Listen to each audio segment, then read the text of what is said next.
किसी भी चीज को जब आप पढ़ रहे हो तो व्हाट हैपेंस इज, बहुत स्टूडेंट सोचते हैं कि इस टॉपिक को बस पढ़ के निकाल देते हैं, इसके बीच में बस इतना पढ़ लेते हैं कि जिससे चीजें उतनी समझ आ जाए कि पेपर में जाके क्लियर हो जाए। आई से कॉन्सेप्चुअल क्लैरिटी जो है ना, वो सबसे इंपॉर्टेंट चीज है। आपके बेसिक्स, आपके फंडामेंटल्स, आपकी कंसेप्चुअल क्लैरिटी जब तक नहीं होगी, आपका connect with the subject better हो ही नहीं सकता। आपकी रिटेंशन भी बेटर नहीं होगी, अकॉर्डिंगली टेस्ट का कॉन्फिडेंस भी इंप्रूव नहीं होगा। विच मींस किसी एक सब्जेक्ट में भी अगर आप ये ब्लंडर कर रहे हो of not understanding the concepts, thinking बाकी दो एक सब्जेक्ट मेरा है जो मुझे बचा लेगा और ये एक को तो मैं पास कर लूंगा, यही एक डुबाएगा, इतनी बुरी तरह डुबाएगा कि आप सोच भी नहीं सकते हो।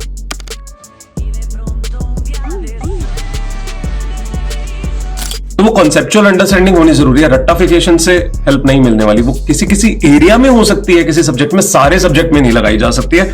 और बहुत स्टूडेंट्स की प्रॉब्लम है कि वो सारे सब्जेक्ट को ही रट्टाफिकेशन मैकेनिज्म ले जाते हैं। मोर सब्जेक्ट्स लाइक ऑडिट, इस सब्जेक्ट में तो पता नहीं क्यों बीमारी है सभी को रट्टाफिकेशन को ही प्रेफर करने की।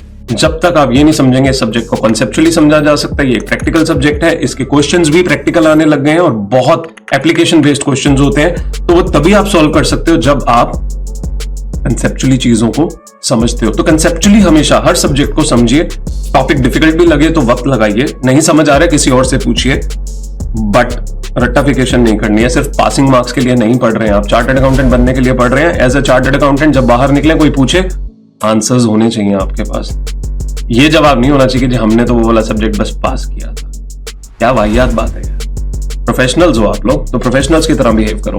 और अक्सर स्टूडेंट्स ये चीज महसूस करते हैं कि जब जब उन्होंने ये वाली हरकत की है, it has always put them in the worst state.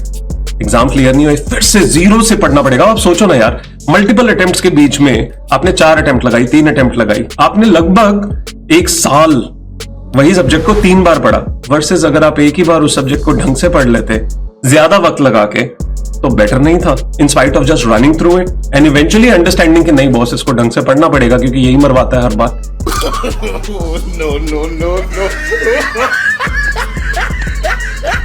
तो बेटर इट इज कि पहली बारी में ही उसको ढंग से पढ़ना शुरू कर लो।